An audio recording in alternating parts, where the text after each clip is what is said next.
segundo pong pagpalakpak sa Panginoon. Kilalanin po natin ang Diyos. Mabuti at matapat to each and every one of us. Once again, pwede niyo po bang batiin ang inyong katabi at sabihin, pinagpalang umaga sa iyo, kapatid.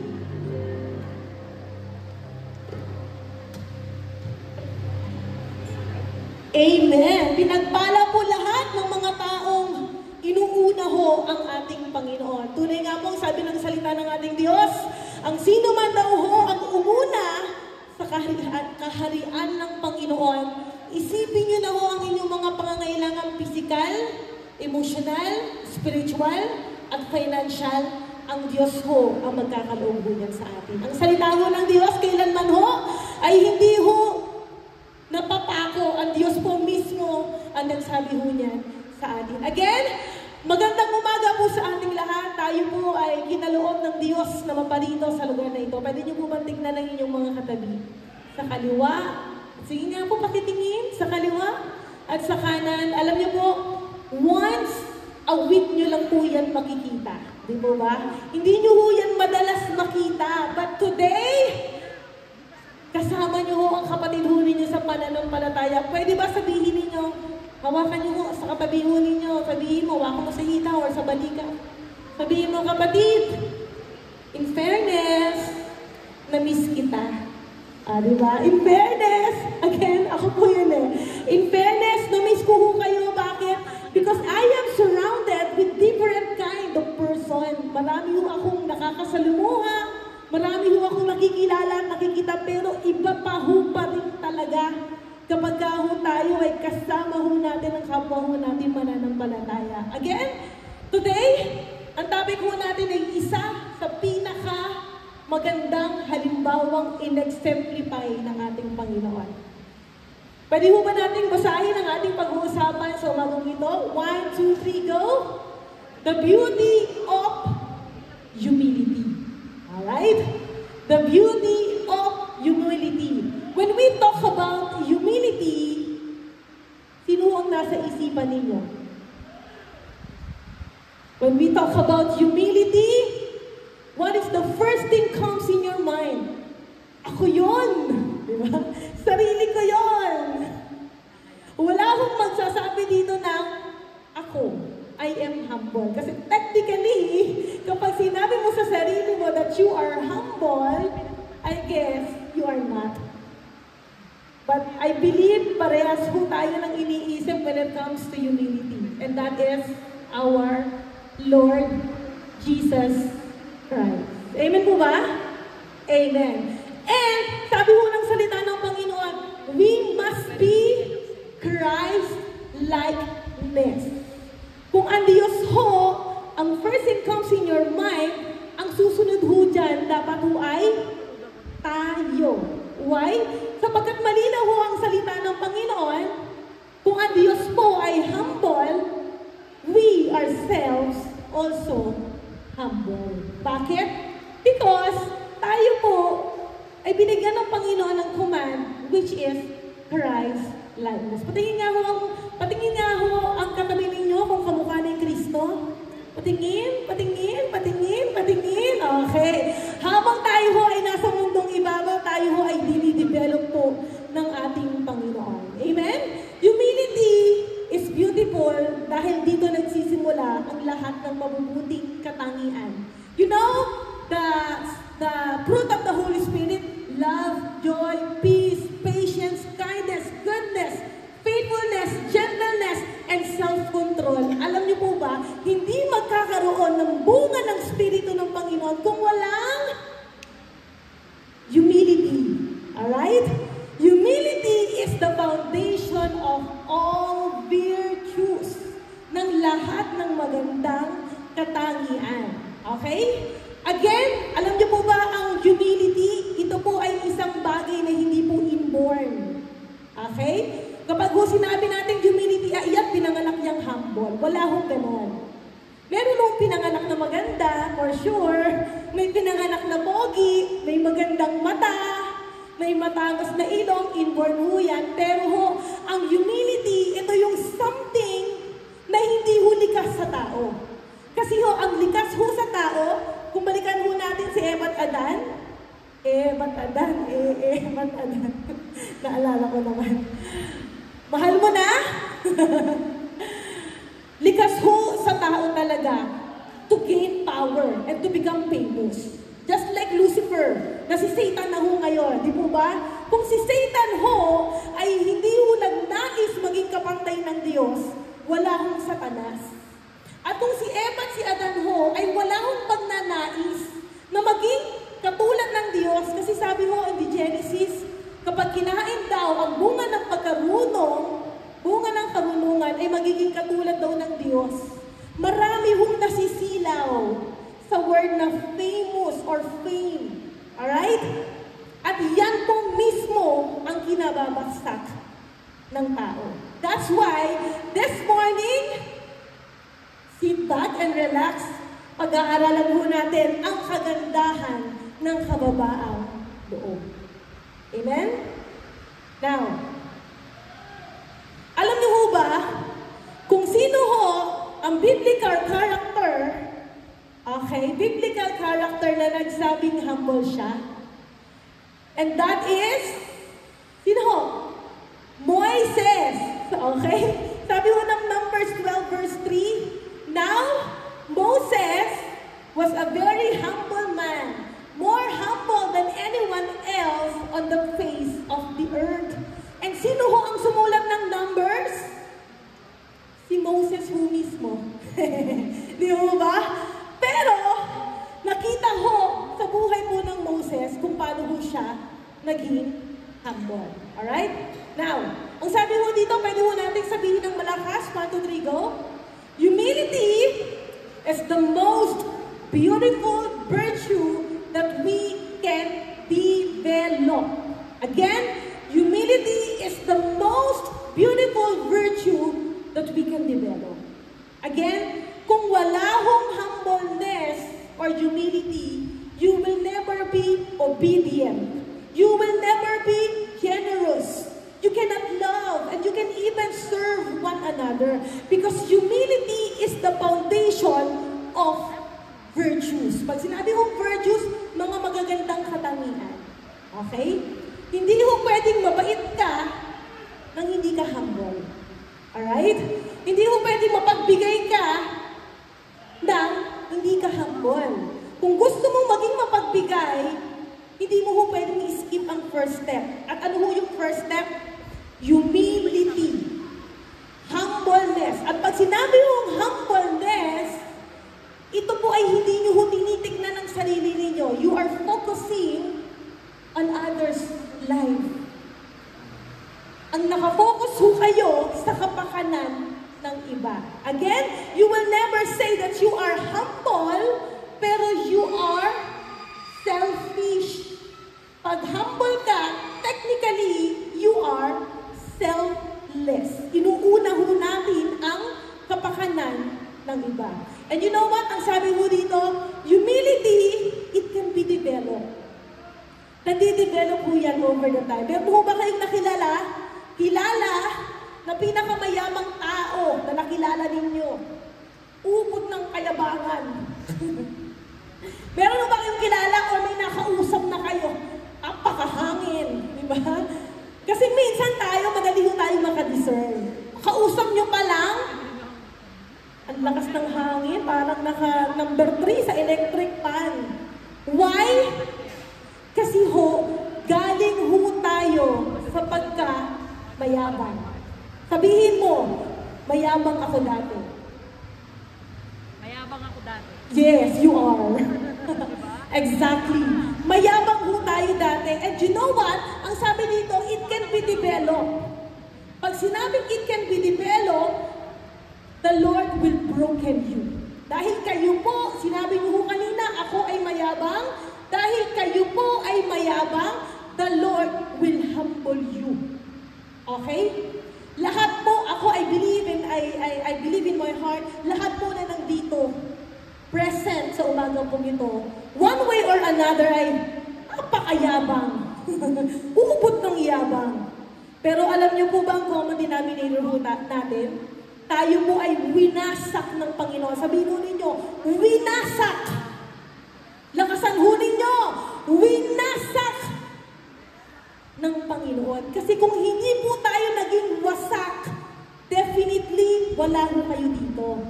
Tama? Kung hindi po kayo naging broken sa buhay ho ninyo, wala ho kayo dito. That's why, ang sabi ho ng salita ng Panginoon, humility is the very essence of holiness as of blessedness. It is the displayment of self by the enthronement of God, where God is all, self is nothing. Okay? Again, bunga ho tayo ng pagkawasak ng Panginoon. Kung hindi ho kayo wasak, definitely, malamang, wala ho kayo sa lugar na ito. Alam niyo po, blessing in disguise, blessing po mula sa langit ang mga nararanasan ho natin. One way or another, nakaranas ho tayo ng failure or rejection. Losing of a job, failing an exam, being rejected by others. Binasag ho kayo ng Panginoon at binasag ho kayo ng Diyos. Hindi ho kayo palaging magaling at palaging mahusay. One way or another, nawalan ho kayo ng trabaho. Physically or emotionally, nagsuffer ho kayo. Marami ho sa atin. The reason why you are here, nagsuffer ho kayo ng matinding karamdaman. Nagsuffer ho kayo ng physically, may masakit ho sa inyong sarili or sa pamilya ho ninyo, at ang Diyos ho ang nagdala sa inyo dito. Imagine of this. What if you are so healthy enough, ganun din ang family mo, definitely you are not here in this place. Financial hardship, winawasak ho tayo ng Panginoon through financial difficulties. Again, kung walang-wala na ho kayo, saan ho tayo lalapit? Sa source ho at nagbibigay ng lahat po ng pagpapala, and that is our Lord. Disappointments in relationship, marami ho dito, nagso-soul searching. Broken. Hiniwalayan ng jowa, ng boyfriend, ng girlfriend, ng asawa for 7 years or 10 years. Binasag ho ng Panginoon, binasag ho ng Diyos ang relationship. Now, naririto na ho sa presensya ng Panginoon. And that is blessing from the skies. Why? Again, humility is the very essence of holiness and blessedness. You will never ever experience, alright, the holiness and the blessedness kung wala hong humility. Kaya wag ho kayong magtanong, bakit nangyayari sa akin to? Bakit ako ganito? Bakit ako iniwan? Kapalit-palit pa ako? Pangit ba ako? Diba? Failure is a redirection ho ng ating Panginoon. Again, it can be developed. Kaya ho kapag ho nasa negative situation ho kayo, isipin ho ninyo, meron pa ho kayong angas, meron pa ho kayong yabang. Alright? Kapag ho sunod-sunod yung failure, sunod-sunod ho yung pagbagsak, sunod-sunod po yung pagkawala ng mga bagay na iniingatan ho natin, tanungin niyo ho ang Panginoon, Lord, kulang pa ho ba yung humility na itinuturo niyo sa akin? Alright? Now, ang sabi ho ng James 4, basahin po natin sabay-sabay. 1, 2, 3, go! But He continues to pour out more and more grace upon us. For it says, sabihin mo ninyo ng malakas, 1, 2, 3, go! But continually pours out grace when you are humble. Ang Diyos ho magpala na kanyang salita. God resists when you are proud. Kaya ho tayo hindi tumatanggap. Bakit? Baka ho kasi naging mayaman ho tayo at naging sikat ho tayo. Baka ho ang mangyari, glory to me. At malihis ho ang ating landas sa Panginoon. Again, alam niyo po, nakakasilaw ho ang kasikatan, ang kayamanan. That's why, kung ano man, kung meron kayo, it's protection ho ng Panginoon. Because baka ho hindi natin ma-handle yung sarili ho natin at maging proudful po tayo sa harapan ng Panginoon. Pag meron ho ditong sinasabing, but continually, patuloy hong ibinibigay ng Panginoon ang kanyang grace and mercy sa mga mabababang loob. Kaya ho minsan sa atin, kapag ho tayo ay pinupuri, ano po ang inyo pong response? Pag sinabi mo, ay brother, sister, ang galing mo naman. Wala yun. Maliit na bagay. Paano ba? Brother, ang galing mo kumanta. You're so anointed. Maliit na bagay. Ako lang to. Ako lang. Isaw lang to. Baka ho ganun tayo. Alam niyo po dati, ako, sobra akong nahihiya kapag ho may nagko-compliment sa akin. Parang, uy, ang anointed mo. Parang, ganun lang ako. Little did I know, nagkakasala na pala ako. Why? Kasi it should be bring back glory to God. Kaya ho pag may nagsabi sa'yo, kapatid, parang ang gwapo mo ata ngayon. Parang ang ganda mo ata ngayon. Anong sasabihin niyo? Nag-beauty rest kasi ako. Ano po? Glory to God. Again, pwede mo ba natin i-practice? Sabihin mo sa katabi mo, tingnan mo sa mata. Kapatid, kung babae yan, parang ang ganda mo ata ngayon. Blooming ka. Kung lalaki, kapatid, parang ang bango-bangot, ang pogi-pogi mo ata ngayon. Ano ang sabi? Wapakels. Ano ang sabi? Dapat sabihin po ninyo, praise God. Sabihin mo ninyo, praise God. Glory to God. Yun ho ang practice. Hindi yung, okay lang yun. Kasi nag-practice ako no.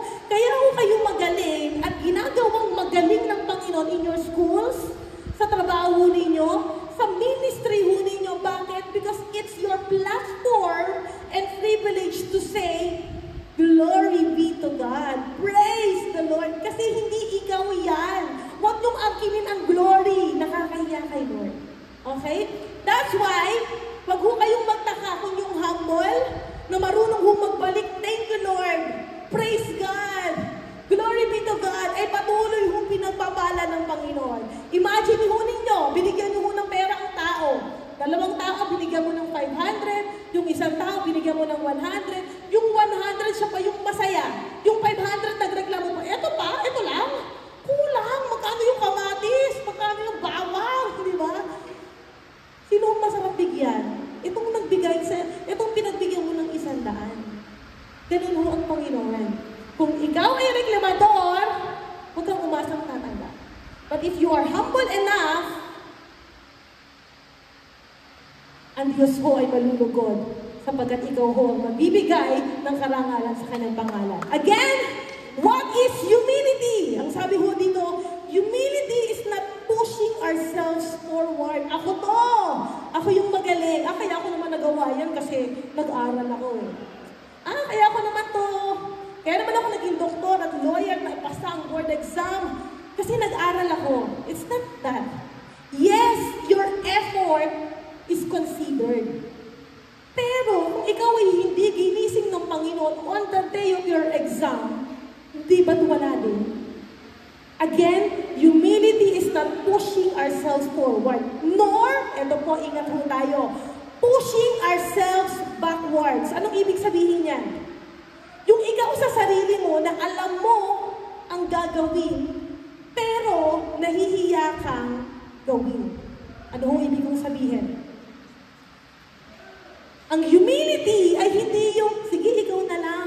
Alam mong ikaw ang may alam sa mixer at naghihirap na yung mga nakatao sa mixer, pero nandyan ka lang nakaupo kasi nahihiya kang kumilos. Well, I say, hindi ho kayo humble. Mayabang ho kayo. Why? Kayo ho ay binigyan ng Panginoon ng karunungan and then, hindi nyo ho maibigay para sa karangalan ng Panginoon. That's not humility. It is forgetting self and pushing others forward and upward. Kinakalimutan ho ang sarili kapag ho sinabing humility.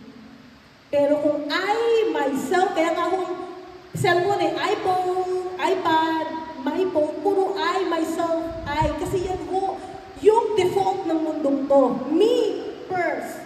Pero sabi ng Panginoon, kung sino man daw ang gustong sumunod sa Kanya, deny himself, take up the cross, and follow the Lord.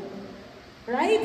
Because you will never ever serve God kung ang sarili ho ninyo ang inuuna ninyo. Kasi madali ho kayong masaktan, you will become sensitive. Dito ho sa ubasan ng Panginoon, kung kayo po ay sensitive, hindi ho kayo magtatagal sa paglilingkod ng Panginoon, sa Panginoon. Why? Because we are dealing different kinds of character ng mga taong sinuserve ho natin.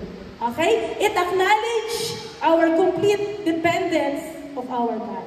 So, this is not about you, this is about our God. Now, what beauty is there in being humble? Ano pong perks and benefits kapag naging humble tayo? Okay? Number 1, pwede mo ba natin sabihin? 1, 2, 3, go! It opens the door to His favor. Alright? Proverbs 3 verse 34, if you walk with the mockers, you will learn to mock. But God's grace and favor flow to the meek. Kung kayo po ay humble, kayo ho mismo ang nagbubukas ng pinto upang papasukin ang pagpapala mula sa Panginoon. Kaya ho lagi niyong titignan sino ang kasama ninyo. Because kung kasama niyo po ay mga mapanutya, kayo rin ho ay magiging mapanutya. But kung kasama niyo po ay humble in heart, definitely yung pagpapala ho ng Panginoon ay ina-attract ho ninyo. Who is the best example or character in the Bible that exemplifies the favor of our Lord? Meron mo ba kayo maiisip? And that is Joseph. Joseph, the son of Jacob. Alam niyo ba, si Joseph po, he gained favor with Pharaoh. Kilala niyo si Pharaoh, di ba? So, kung sa atin mo ay presidente, naging ho niya ang pabor ng isang presidente. At kung ang pabor ho ng Diyos at ng presidente ay nasa iyo, ano ho nangyayari ho kay Joseph? He was raised to second in command over Egypt. Pinromote ho ng Panginoon. He became blessing to his family and an entire nation. Gusto niyo ho ba ninyo yun? Maging pagpapala ho kayo sa pamilya ninyo. Second in command, pangalawa sa pinakamataas in Egypt. Paano niya ho yun na-achieve? Matalino ho ba siya? May mataas ho siyang pinag-aralan? Ano ho nangyari kay Joseph? Joseph experienced extreme hardship. Betrayal by his brothers, slavery, and false accusation. Kayo ho bang ihulog sa balon ng mga kapatid? Binitray, ginawang alipin, false accusation, nirape daw niya ang asawa ni Pharaoh na si Potiphar, nakulong ng walang kasalanan. Kaya ho ba natin gawin yan? And yet, hindi ho siya nagmayabang sa Panginoon. Kasi tayo minsan, ikaw, ang tamad-tamad mo, wala kang pakinamang. Ginagawa natin, sige na lang, so be it. Gawin na lang, di ba? Kung ano yung sinabi sa atin, yun ang ginagawa natin. But Joseph, hindi mo siya naging maramdamin o nagtanim ng galit sa kanyang mga kapatid. Ang ginawa ho niya, nagpakumbaba sa Panginoon, and he gained the favor sa ating Diyos at kay Pharaoh. Alright? Kung gusto nyo maging matagumpay sa buhay, this is the beauty in humility. Now, ang sabi ho ng 1 Peter 5, in the same way, I urge you who are younger. Taas na ho yung mga kabataan. Yan, taas ho natin ang mga kamay ng mga kabataan. Ayan, perfect. Yan, sabi ho dito, I urge you who are younger, accept the authority of the elders. Okay? And everyone, lahat ho tayo, clothe yourselves with humility toward each other. Why? Because God stands against the proud, but He gives favor to the humble. Minsan mo kasi ngayong generation mo natin, yung mga kabataan, hindi lang magaling sumagot sa school. magaling din ho sumagot sa bahay. Shout out, mga kabataan. Ang sabi ho dito, at hindi ho kumukupas ang salita ho ng Panginoon. Accept the authority of the elders. Kung ikaw ay nasa tahanan, ang tinutukoy ho ng Diyos ay yung mga magulang mo. Why? Kasi bata pa lang ho tayo, tinuturuan na tayo ng Panginoon to humble yourself. Why? Because this is the key to open the blessing from our God. Hindi ho enough na galingan nyo sa school.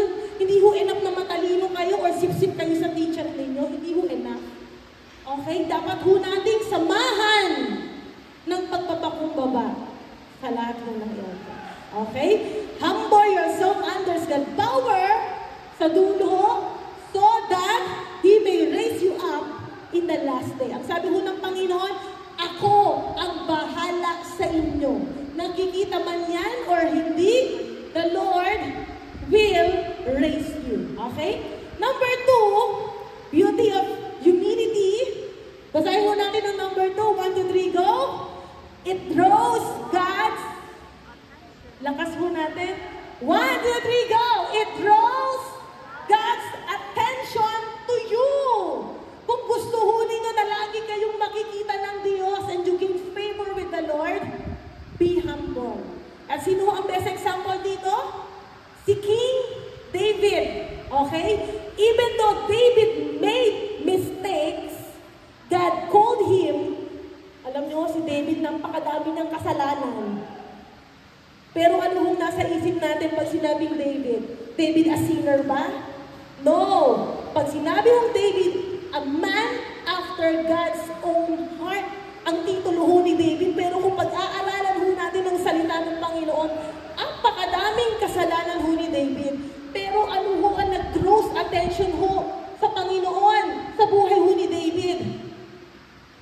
David's humility, especially after failure.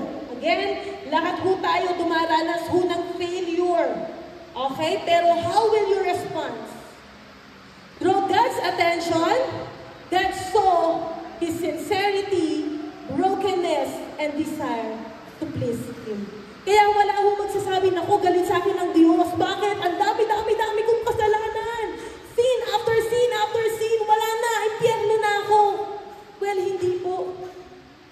Tayo po ay prone sa kasalanan because we are living in a sinful world.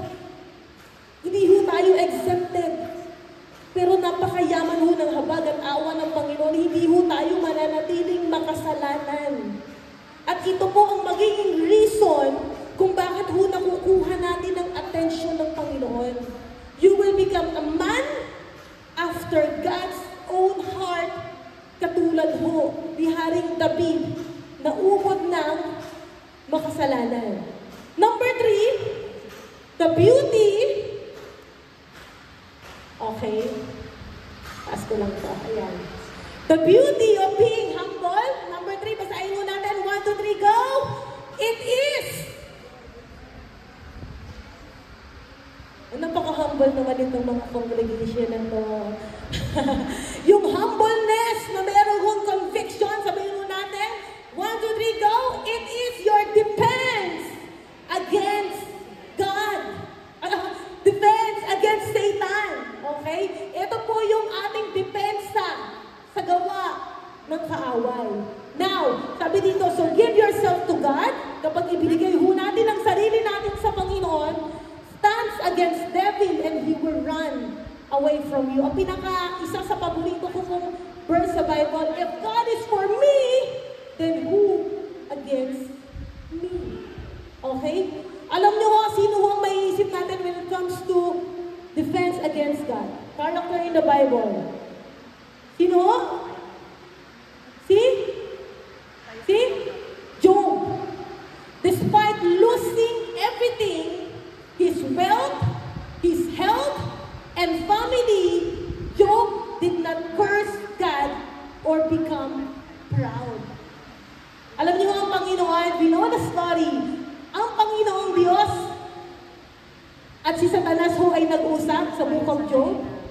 Sabi ng Satan sa kanya, alam mo, kaya ka lang naman yung sinusunod ni Job kasi pinagpapala mo eh. binibigay mo lahat ng gusto, ang dami ng ari-arian, ang ganda ng tahanan, ang ganda ng kalusugan. Sabi ni Job, subukan mo, huwag ibigay ang lahat sa Kanya. Sabi ng Panginoon, ang yaman pa ng Diyos, sige, gawin mo ang lahat ng gusto mong gawin sa Kanya, pero huwag mo siyang papatayin. Okay? Huwag mo siyang papatayin. And true enough, ang lahat po ng meron si Job ay tinanggal ho ni Satan. Pero hindi ang kanyang kaisa-isang buhay at ang buhay na yan, kapag ibinigay mo ho sa Panginoon, lahat ho ng meron siya, doble, triple, 4 times, 5, 10 times. Why? Kasi ho, hindi ho nawala ang buhay niya. And it will replenish lahat ho ng kinuha sa kanya ng kaaway. If you remain humble to our God. Alright? Ang sabi ho ng number 4, what is the beauty there in being humble? Basahin ho natin ang number 4. 1, 2, 3, go! It is your power for service. Alam niyo po, napaka-capturing yung salita mo ng Panginoon na sinabing, if you want to be great, serve. Di ba? Sabi dito sa Luke 22:27, sabihin mo natin sabay-sabay. 1, 2, 3, go. Who is more important? The one serving or the one sitting at the table being served? Everyone thinks it's the one being served, right? But I have been with you as the one who serves. Sabi ho ng ating Panginoon. That's why, sino ho ang maiisip ninyo when it comes to service in humility? Definitely, it is Jesus Christ. Diyos na, may-ari ng langit at lupa, even your life. Pero, wala akong disenteng tirahan, wala akong disenteng kapanganakan, wala akong magandang trabaho, wala akong mga kaibigan na mayayaman, wala akong tumulong sa Kanya. Why? Because if you want to be great, then serve. Kasi hindi ho ninyo masasabi that you are great among the great kung kayo ho mismo ay hindi maglilingkod. Alam niyo po, napakahirap maglingkod. Kung maglilingkod ka ho sa Diyos directly, apakadali. Di ba? But, we are serving in the ministry of our God. At kung tayo po ay naglilingkod sa Diyos, naglilingkod ho tayo sa tao. Because serving people is serving God. Right? Serving people is serving God. At kapag pinaglingkuran ho natin ang mga tao, masasaktan ho tayo. Iiyak ho tayo. Magtatampo ho tayo. Bakit? Because they are just people or humans like you. Kaya ho sa ministry ng Panginoon, especially in every church, marami hong nasasaktan, na-offend ng kapwa mananampalataya, and that is given. Alright? That is given. Marami hong lalayo at aalis, pupunta sa ibang church. Why? Kasi hindi ho napapansin. Again, service to God is service to the people of God. And those people na mag-i-stay, okay, in service with the Lord, even if there's a lot of struggles, yun ho ang tunay na naglilingkod sa Panginoon. Kaya nga ho sabi ng Diyos, if you want to follow me, you should deny yourself, take up the cross, and follow the Lord. Dahil wala hong naglilingkod na mahal niya ang kanyang sarili. Selfless. Kung paano ho naglingkod ang Panginoon, sino ho bang mas mainam? Sabi ho ng Diyos, the one who are serving or the one who are sitting on the table being served. At lahat ng ho iyan, ni isa, hindi ho natin nakita ang Panginoong Yesus na pinaglingkuran. Siya po ay naglilingkod. Lumalabas, umaalis, kung saan-saan ho nagpupunta ang Panginoon para maglingkod. And if we call ourselves Christian, we should obey or gayahin natin kung ano ang ginawa ng ating Panginoon. Jesus teaches us the real power to serve comes from putting others first. Sila muna bago ikaw. Being humble and not seeking the spotlight.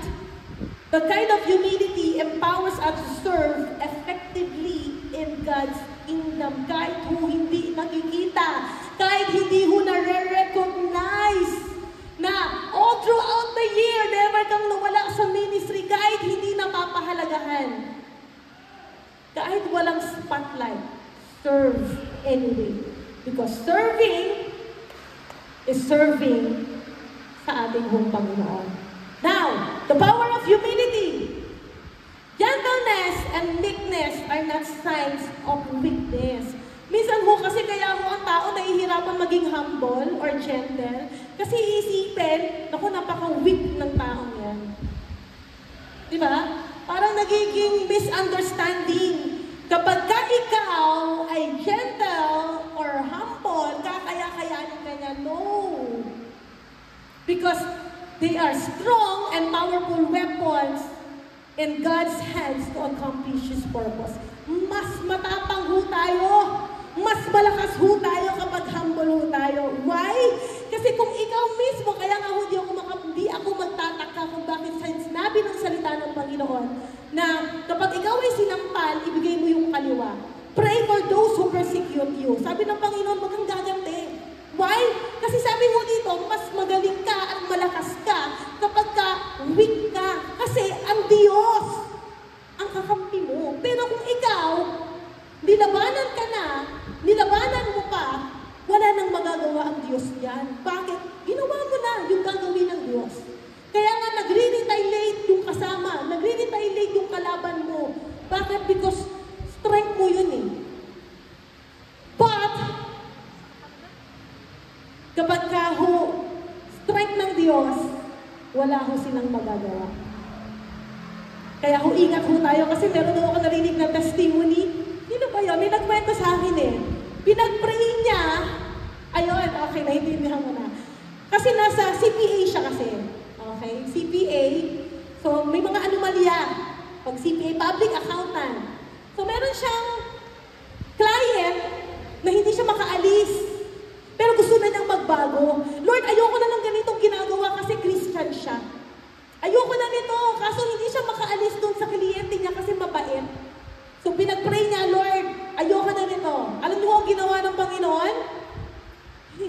Makakalungkot. Kinuha ho ng Diyos. Kinuha ho ng Diyos yung taong kanyang kliyente para makapaglingkod ho siya. Again, kung ginawa niyo sa sarili ho ninyo, maaaring bumalik ho kayo. Pero kapag ang Diyos ho ang kumilos, iba ho ang kapamaraanan ng Panginoon. Definitely, ayaw nating mawala ang mga tao sa paligid natin. Pero kapag ang Diyos ang kumilos, wala ho tayong magagawa kung hindi sumunod ho sa Kanya. Number 5, and that is the last. Alright? Number 5, the beauty is there in being humble. Basahin mo natin, 1, 2, 3, go. It will lift you up in due time. Ako po, gusto ko po magbigay ng highlight dito. Due time. Due time. Okay? Huwag kayong mainip. Baka kasi, ilang taon pa ba ako, Ate Hazel, magiging humble? Gusto ko nang gumante. Gusto ko nang kumurot. Gusto ko nang suntukin, sapukin. Gusto ko nang i-post sa Facebook. Nagtitimpi na ako. Sabi ng Panginoon, in due time, He will lift you up. Humble yourselves in the presence of the Lord, and He will exalt you. He will lift you up and make your lives significant. As sino ho ang makaalala ho natin when it comes in lifting in due time? Ako po, for me, si Paul. Why Paul? Paul started as a proud persecutor of Christian. Very proud niyang pinapapatay ang mga Kristiyano nung araw. May Kristyan pa dyan? Sino dito ang Kristyan? Taas ang kamay. Okay. Taas ang kamay. Sige na. Huwag kayong humble. Okay? Sino dito ang Kristyan? Taas ang kamay. Yung iba hindi pa Kristyan. Okay? Again, kung alam niyo ho ang tama pero hindi niyo ho ginawa, palalo ho kayo, mayabang ho kayo. This is a test, di ba? Kung alam niyo ho na Christian ho kayo and yet you are not raising your hands, then, may pinagyayabang tayo kay Lord. Again, tanungin ko ho kayo, sino ho dito ang Christian? Sige, pataas ang kamay. Binibilang ko 1, 2, 3, 4, 5, 6, 7. Ayan, tumataas na. Gusto bibilangin. Okay. Alright. Kung kayo ho ay Christian nung araw, hindi ho kayo magtataas ng kamay. Bakit? Kasi papatayin ho kayo ni Paul. Galit siya sa mga Christians. Kung nung araw ho ako nagtanong, pwede ho kayong magtumaas ng kamay. Ngayon ho ako nagtanong. We should be proud. Tayo po ay tinubos ng banal na dugo ng Panginoon. And yet, hindi nyo ho kayang sabihin, I am a Christian. Kaya nga ho, Christian, ano ho unang pangalan doon? Christian. Christ. Kaya pag sinabing Christian ka, kapatid, yes, I am Christian. Tinubos ng dugo ng Panginoon. We should be proud. Alright? Hindi Ate Isel, humble ako. No, you should be proud. This humbled him deeply and he dedicated his life to serving Christ. Now, hindi ho nagtapos sa maging mamamatay Christian ho si Paul. Hinumble ho siya ng Panginoon. Why? Paano? Binulag ho ng Diyos in the way to Damascus. Nung binulog siya ng Diyos, ang Diyos ay nagpakita sa kanya. Take note of this. Mamamatay tao and yet tinawag ng Panginoon sa malaking expansion ng kingdom ng ating Diyos. In due time, the Lord lift him up. Alam niyo kung ano nangyari? Paul wrote almost half of the New Testament. Diba? Old, tsaka New Testament. 13 books or 48 or 50% ng New Testament, si Paul ho ang nagsulat. Si Paul ho ang nagsulat. Si Paul ho ang nagsulat. Si Paul ho ang nagsulat. Siya po ang nagsulat. Kaya wala hong magsasabi ditong hindi ko kaya. Kaya mo. In due time, the Lord will exalt you. Pinagmamadali ho ako ni Ate Kat kasi time's up na daw. Ang sabi ho dito, in this manner, He gives us more grace. Wala hong tatanggap na habag at awa ng Panginoon kung wala mong humility, ha?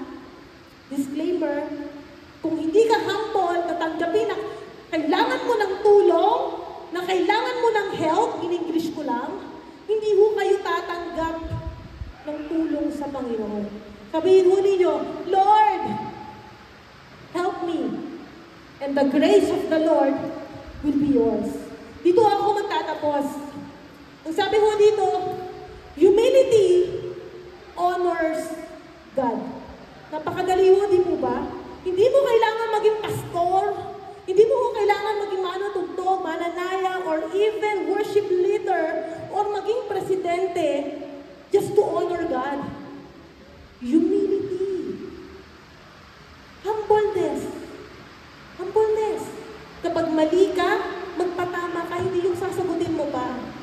Kapag inaway ka, ipag-pray mo. Kapag hindi ka binigyan, it's okay. Kapag hindi ka pinansin, pansinin mo siya.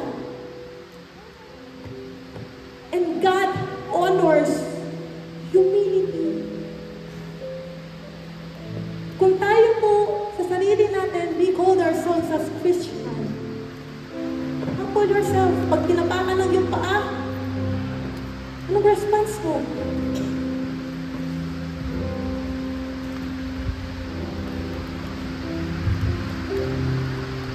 Kung ano po ang ginagawa natin sa tao, ay ginagawa ho natin sa Panginoon. Pwede ho ba tayong tumayo? At dito ho ako, nagtatapos in Matthew 20 verse 28. Just as the Son of Man did not come to be served, but to serve and to give His life for us, a ransom for many. Ang sabi ho ng Matthew 25, kausap ho ng Panginoon ang napakaraming tao na Kanyang iniligtas. Take note of this. In 35, sapagkat ako'y nagutom at ako'y iyong pinakain. Ako'y nauhaw at ako'y iyong pinainom, sabi ng Panginoon. Ako ay isang dayuhan at iyong pinatuloy. Ako'y hubad at ako'y iyong dinamitan. Ako'y nagkasakit at iyong dinalaw. Nabilanggo, iyong pinuntahan. In 37, sumagot po ang mga kausap ng Panginoon. Kailan po namin kayo nakitang nagutom at aming pinakain? O nauhaw at aming pinainom? Kailan po kayo naging dayuhan at aming pinatuloy? O kaya'y hubad na aming dinamitan? Kailan po namin nakitang nagkasakit at nabilanggo kayo na kami po ay dumalaw? Sumagot po ang Panginoon. Tandaan ninyo, nang gawin ninyo ito sa pinakahamak sa mga kapatid mong ito ay ginawa na ninyo sa akin. Wala hong maliit o malaking paglilingkod sa Panginoon. Kapag meron hong nangangailangan na tinulungan ninyo at hindi ho kayang suklian ang kabutihang loob ho ninyo, ang Diyos po ang babawi sa inyo. Because everything na ginagawa ho natin, paglilingkod. Again, sino ho ang pinakadakila sa kaharian ng Diyos? Yung mga tao naglilingkod. In spite and despite of everything na ating nararanasan. Can we just raise our hands to the Lord?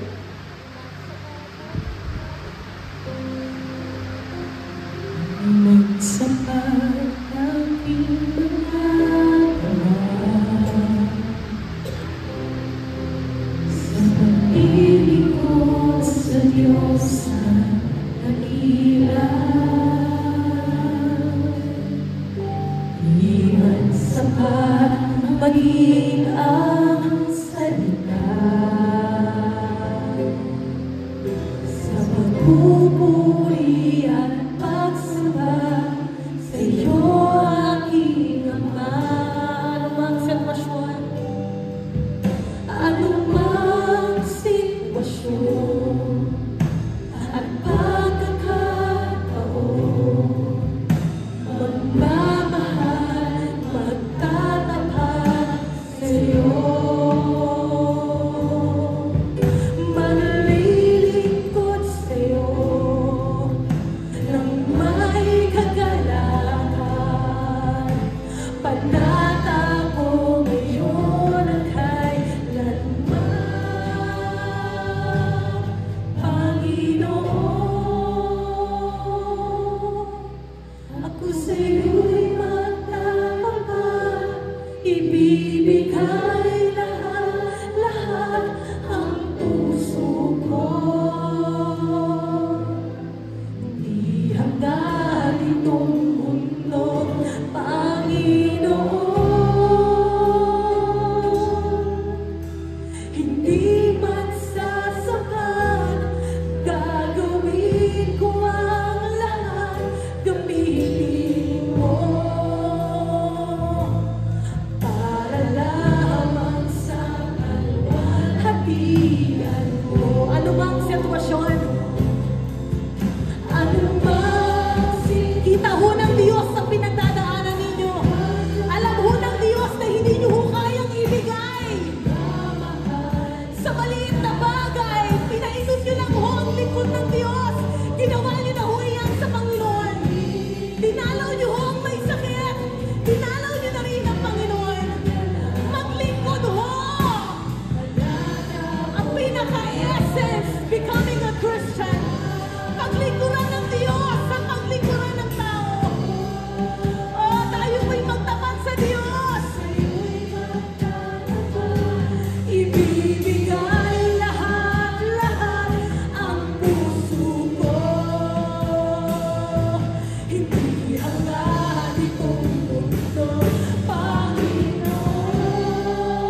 ho ang ating kamay sa Panginoon. The Lord is blessing. Pinagpapala ho ng Diyos ang mga kamay na yan. Why?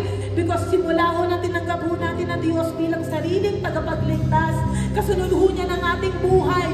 Buhay na gagamitin ho natin upang maglingkod sa iba. To share the Word of God nang hindi lang ho tayo ang maligtas at magkaroon ng buhay na walang hanggan. Dadaloy sa iyong mga kamay. Dadaloy sa iyong mga paa. The Lord is anointing your lips right now. The Lord is anointing your heart right now. Do not be selfish. Huwag lang ho tayo ang pupunta sa kaharian ng Panginoon. The Lord is using your lives right now. Pinapanumbalik ho ng Diyos ang lakas na meron na wala ho sa inyo. Those people na Jew, dahil sa katandaan ay nanghihina.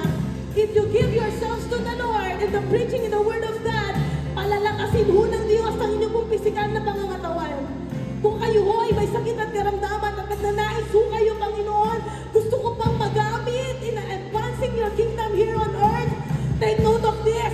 Pagagalingin ho kayo ng Panginoon because you have still a purpose, and that is to deliver the Word of God for those who are blind, for those who are weak. Hahayaan ho ng Diyos na kayo po ay maging malakas.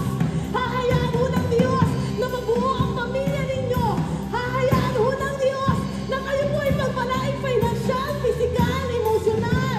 Sapagkat this is our testimony na ang sino man ang sumunod sa Panginoon, tayo po ay hindi magkukulang.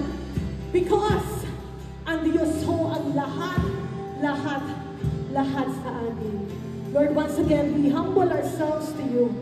And we're declaring, Father God, that apart from you, we are nothing. We can move, we can talk, we can stand because of your grace and because of your mercy. Lord, we deliver to you all the glory, all the praises, all the glory, honor, power, praises, thanksgiving. In the name of Jesus.